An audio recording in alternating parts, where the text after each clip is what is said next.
we're going to have a holiday again in my life.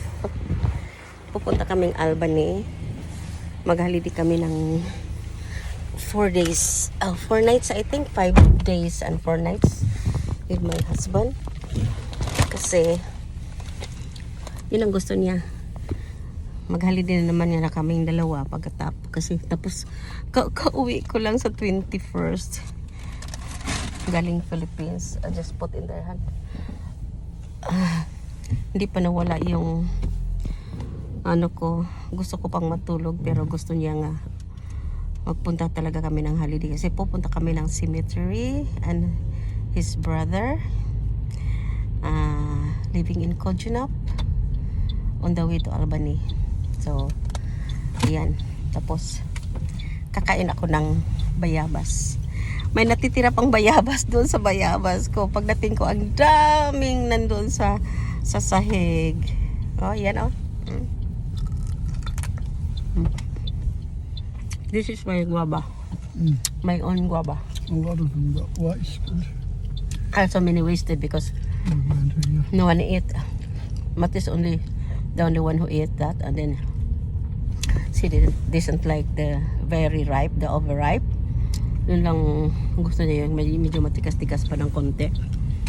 So nagkasabay ng mahinog, so hindi niya nakayanan. So itinapon ko lang pagdating ko. Ang dami na doon sa hindi pa na nasa puno pa, nasa semento na. So winalis ko kaninang umaga winalis ko.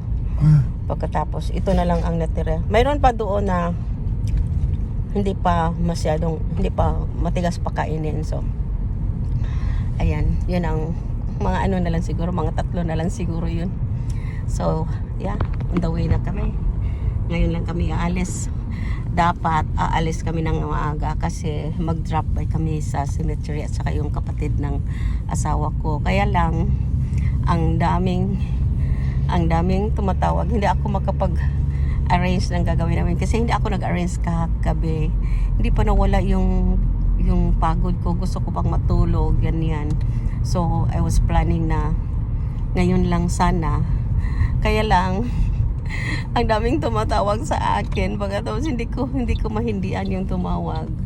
So matagal kami nakaalis. Kasi matagal yung preparation ko sa dapat may dadalhin. Alam mo na yung mga matatanda, pabalik-balik. May naiwan ba tayo? Mga ganyan. So ito na. Oh no. No worries. Anyway,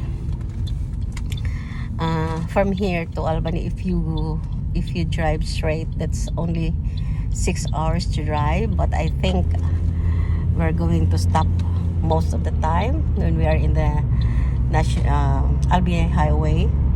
So mamayang hapon pa ang dating namin, I'm sure for that, because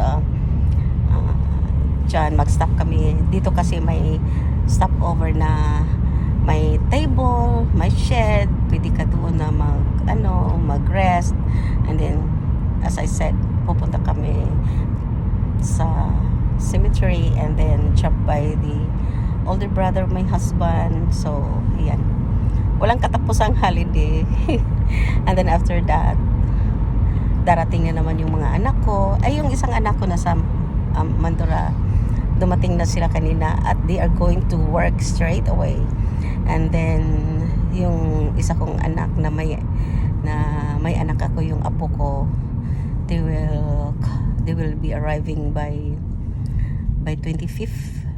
26 early in the morning, just like mine, because the same time of my flights. I think they will be arrived on the 26th at 5 o'clock early in the morning.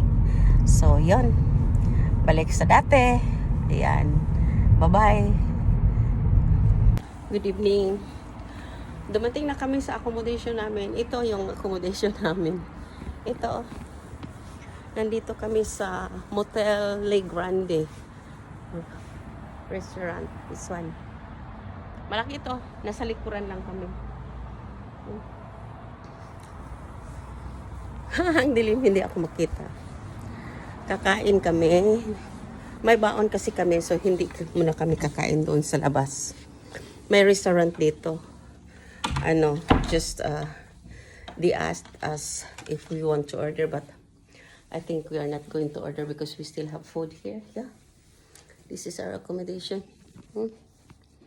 This one. And then there is like that.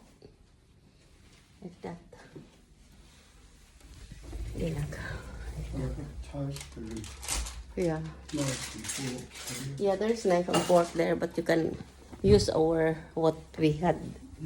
And this is the toilet, the shower.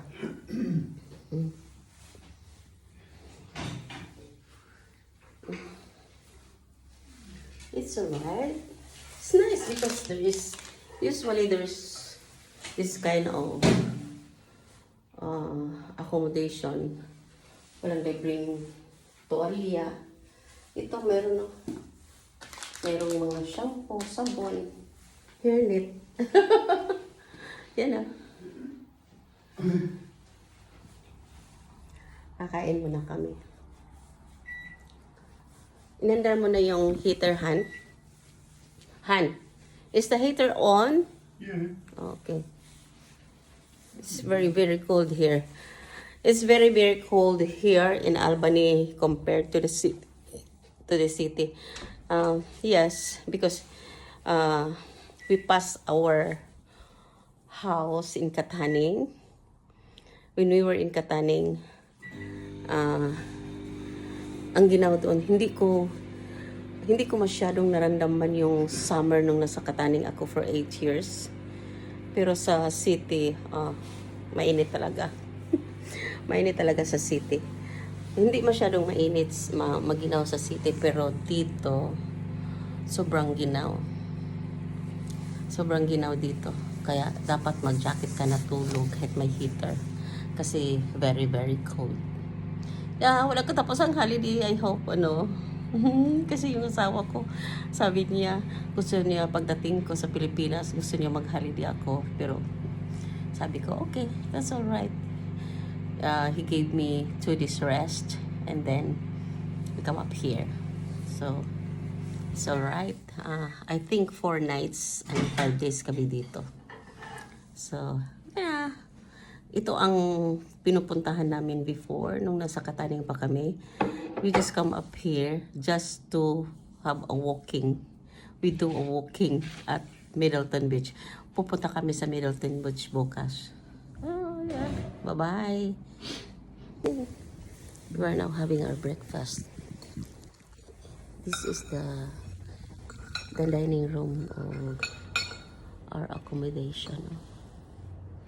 Oh, it's like that.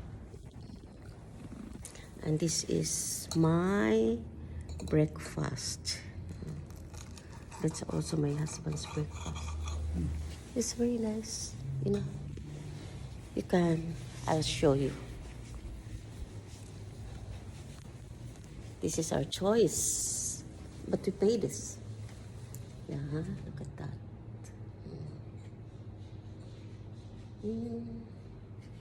I love the coffee, brewed coffee.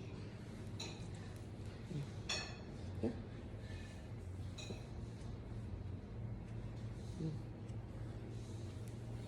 Oh. This one, this one, this one, this one, this one.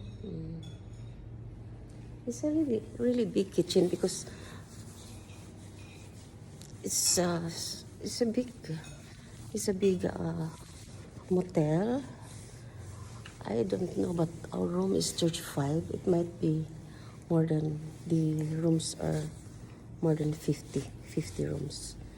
Might be we're very early. I don't know. Or we're late because it's already 8 o'clock. So it might be the people are done or not yet because the breakfast time is 6 to 9. That's it. Our coffee. Bye-bye. Let's eat. Let's eat.